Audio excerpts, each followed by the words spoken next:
오늘 말씀은 신명기 12장 1에서 19절 말씀입니다. 신명기 12장 1에서 19절 말씀입니다.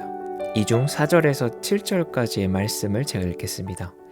너희의 하나님 여호와께는 너희가 그처럼 행하지 말고 오직 너희의 하나님 여호와께서 자기의 이름을 두시려고 너희 모든 지파 중에 택하신 곳인 그 계실 곳으로 찾아 나아가서 너희의 번제와 너희의 제물과 너희의 11조와 너희 손의 거제와 너희의 서원제와 낙헌 예물과 너희 소와 양의 처음 난 것들을 너희는 그리로 가져다 드리고 거기 곧 너희의 하나님 여호와 앞에서 먹고 너희의 하나님 여호와께서 너희의 손으로 수고한 일에 복주심으로 말미암아 너희와 너희의 가족이 즐거워할지니라. 아멘. 오늘 읽은 신명기 12장은 신학적으로 중요한 부분입니다. 여기에서는 하나님께 제사 드리는 곳이, 예배 드리는 곳이 마치 한 곳이어야 한다는 듯한 명령이 등장하기 때문입니다. 오늘 본문에서 하나님은 가나안 땅에 이방신들의 제단이나 형상을 파괴하라고 말씀하시면서 하나님이 자기의 이름을 두신 곳에서만 제사 드릴 것을 명령합니다. 이 명령을 기초로 해서 이제 여러 가지 질문들이 생겨납니다. 신학적인 질문들이 생겨나는 거죠. 그렇다면 하나님께 제사 드려야 하는 곳, 즉 하나님이 자기 이름을 두신 곳이 어디인가?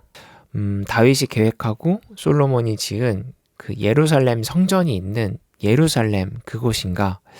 아니면 이 십계명의 돌판을 넣어둔 이 법궤가 있었던 장소들인가? 그것도 아니면 이 명령을 특정한 장소의 차원으로 이해해야 할 것인가? 아니면 비유적으로 이해해야 할 것인가? 이러한 질문들이 생겨납니다. 하나님의 이름을 두신 곳에서 예배하라. 이 말씀을 예루살렘 성전을 지었던 이 솔로몬 시대부터는 장소로 이해한 것 같습니다. 그래서 사람들은 예루살렘 성전에 와서 제사를 드렸습니다. 이렇게 하나님의 이름을 두신 곳을 장소로 이해하게 되면요, 이 장단점이 분명해집니다. 먼저 장점은요, 성경에서 계속적으로 경계하고 있는 그 지역에 있는 가나안 지역에 있는 이방신과 문화에 휩쓸릴 위험들이 이제 적어지게 됩니다.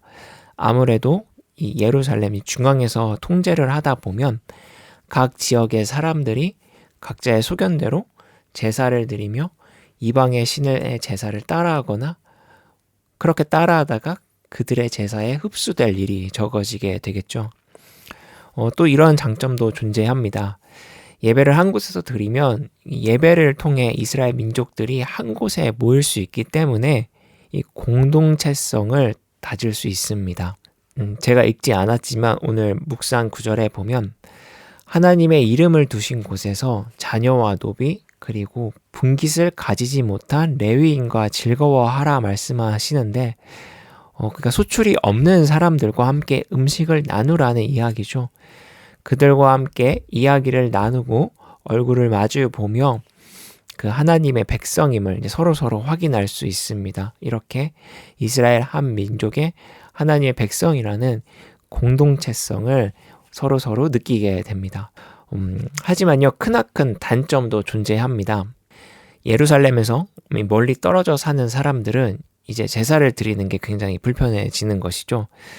그리고요, 자원이요, 예루살렘으로 모이기 때문에 만약에 통치자나 제사를 관여하는 높은 자리에 있는 사람, 그런 사람들이 양심적이지 않을 경우에 얼마든지 이 예루살렘으로 모인 제물들을 가로챌 수 있습니다. 실제 예수님 시대에 예루살렘 성전에서 관리와 종교 지도자들이 제사를 핑계로 자신의 배를 불리는 부도덕한 일들이 발생했고요. 예수님은 이 모습에 화가 나셔서 이 강도의 소굴이라고 굉장히 큰 분노를 표출하셨습니다. 따라서 우리는 하나님의 이름을 두신 곳에서 예배하라는 표현을 장소적인 차원보다는 그의 말씀에 담긴 진정한 의미, 즉 본질적인 것을 찾고 이해하는 것이 중요합니다. 본문을 읽었을 때 하나님의 이름을 두신 곳에서 드리는 제사는 이방신의 제사와 분명 다른 것입니다. 이방신에게 드리는 제사는 이 신에 대한 맹목적인 그리고 왜곡된 사랑과 추종이 담겨 있습니다. 그저 자신의 욕망을 채우기 위한 혹은 당장 처한 현실에서 벗어나기 위한 제사 드리는 사람의 목적을 이루기 위한 수단이었습니다. 그러나 이스라엘이 하나님께 드리는 제사는 그런 것이 아니죠. 진정한 사랑을 기초로 합니다. 그 사랑은 하나님이 이스라엘을 선택했고 구원하시고 또 영원히 함께 하신다고 약속한 것에 대한 감사 표현입니다. 그리고 그 사랑은 결국에는 내 이웃에 대한 사랑과도 연결이 됩니다. 자녀와 노비 그리고 분깃이 없는 레위인과 함께 기뻐하라, 제사를 통해 기뻐하라라는 구절이 이를 말해 줍니다.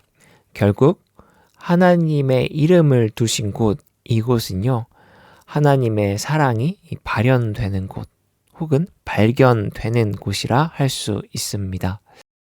우리 역시 동일합니다. 우리의 예배 자리 역시 하나님의 이름이 있는 곳이면, 즉 하나님의 사랑이 느껴지는 곳이어야 합니다. 제가 지난 운영이 모임을 통해 우리 꿈터 교회 성도분들이 일상의 예배, 일상의 선교 등에 대한 관심과 또 이해가 높다는 것을 느꼈습니다. 그 오늘 본문에 비추어 보면 우리가 일상에서 예배 드린다는 것은 그만큼 우리의 일상에서 하나님의 사랑을 발견하고 또 그 사랑을 나누고 있다라는 고백이 되는 것이죠. 내가 일상의 예배를 드린다는 것은 나와 동행하는 하나님을 느끼고 하나님의 선하심과 인자함을 따르고 그것에 반대되는 생각과 행동을 줄여나가고 있다라는 또 결심이기도 합니다.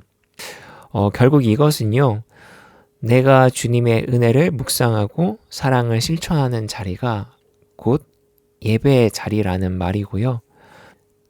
또 이곳이 본문을 통해 보면 하나님의 이름을 두신 곳, 하나님이 택하신 곳이라 할 수 있습니다.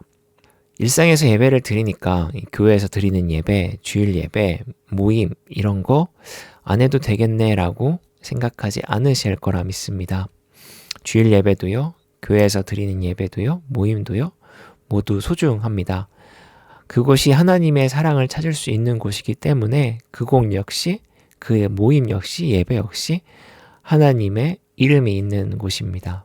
우리의 일상이요, 주님이 택하신 거룩한 장소가 되기를 소망합니다. 하나님의 은혜를 발견하는 곳, 또 주님의 선함이 드러나는 곳이 오늘 우리의 일상이 되기를 바랍니다.